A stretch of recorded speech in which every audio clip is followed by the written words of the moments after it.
Get ready for the dictation. Tamil இளநிலை November 1976. 5 seconds. Start. அவை முன் சமர்ப்பிக்கப்பட்டுள்ள நிதி நிலை அறிக்கையை பற்றி விமர்சனம் செய்வதற்கான வாய்ப்பு கிடைத்ததற்காக நான் மகிழ்ச்சியடைகிறேன். அண்மையில் நிதி ஆணை குழுவிடம் கடன் தவணைகளை மாற்றி அமைத்து பல வருட தவணையில் கடனை செலுத்துவதற்கு அனுமதி வேண்டுமென்று கோரினோம்.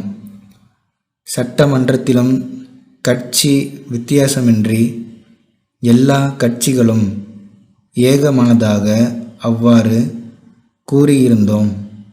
இதை நிதி ஆணைக்குழு பரிந்துரை செய்து மத்திய அரசும் ஏற்றுக்கொண்டது என்பது பற்றி மகிழ்ச்சி அடைகிறேன்.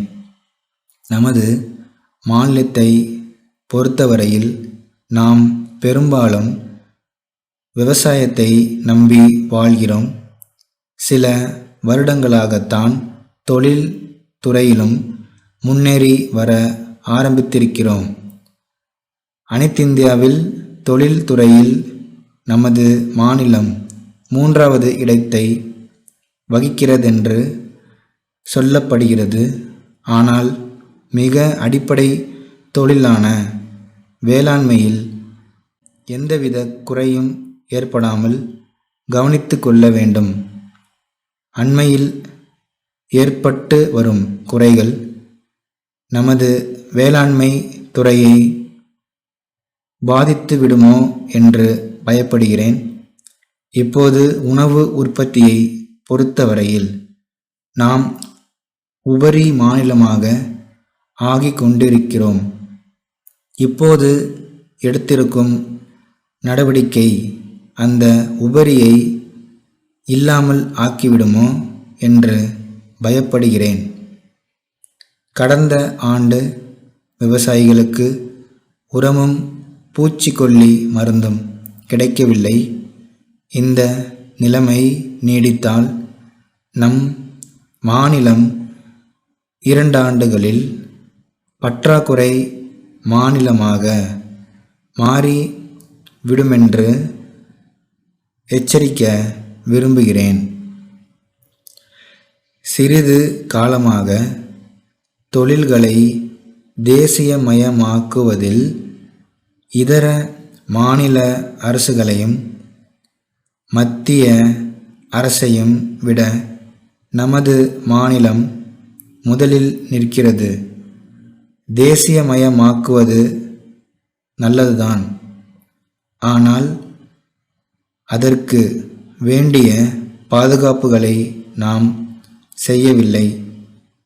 தேசியமயமாக்குவதற்கு முன்னால் இருந்ததை விட அதற்கு பிறகு தொழிலாளர்களுக்கும் மக்களுக்கும் நன்மை அதிகம் என்று எந்த ஒரு தொழிலையாவது சுட்டிக்காட்ட முடிகிறதா?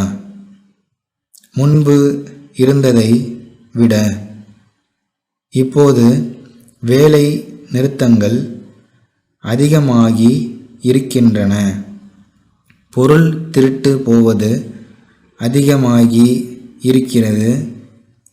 இந்த மாதிரி குறைகள் ஏற்பட்டிருக்கின்றன. இதற்கெல்லாம் பாதுகாப்பு ஏற்பட வேண்டும். என் சிறிய யோசனை ஒன்றை சொல்கிறேன். நாட்டுடைமையாக்கப்பட்ட எந்த தொழிலிலும் தொழிலாளர்களுக்கு நிர்வாகத்தில் பங்கு கொடுத்து அதில் அவர்களை சேர்த்து கொள்ள வேண்டும். எக்காரணத்தை முன்னிட்டும் வேலை நிறுத்தங்கள் ஏற்பட கூடாது என்பதை நாம் அனைவரும் உணர வேண்டும். சென்னை 15 அண்ணா சாலையில் உள்ள கணேசன் கூட்டமைப்பிலிருந்து திருச்சி 10 ஆண்டாள் தெருவில் உள்ள திருச்சி கோ. பார்த்தசாரதிக்கு அன்புடையீர். தங்களுடைய கடிதம் கிடைத்தது. தாங்கள் கேட்டிருந்த சாமான்கள் வந்து சேருவதில் ஏற்பட்ட கால தாமதத்திற்காக வருந்துகிறோம். அதேபோல் சாமான்கள் சேதமடைந்துள்ளது குறித்தும் நாங்கள் வருத்தப்படுகிறோம். நாங்கள் குறித்த காலத்தில் சாமான்களை அனுப்பியும் அவை போக்குவரத்து காரணத்தால் உங்களுக்கு வந்து சேருவதில் காலதாமதம் ஏற்பட்டிருக்கிறது. அதே மாதிரி சரக்கு சேதமடைந்ததும் போக்குவரத்து காரணத்தால்தான். இது எங்களால் தவிர்க்க முடியாததாகி விட்டது. எனினும் நாங்கள் இது பற்றி ரயில்வே நிர்வாகத்தினருடன் தொடர்பு கொண்டுள்ளோம். நாங்கள் எப்பொழுதும் போல தொடர்ந்து நேர்மையான திறமையான சேவை செய்து வருகிறோம் என்று உங்களுக்கு தெரிவித்துக் கொள்கிறோம். சேதமடைந்த சரக்குகளை திருப்பி அனுப்பி வைக்க கோருகிறோம். தங்கள் உண்மையுள்ள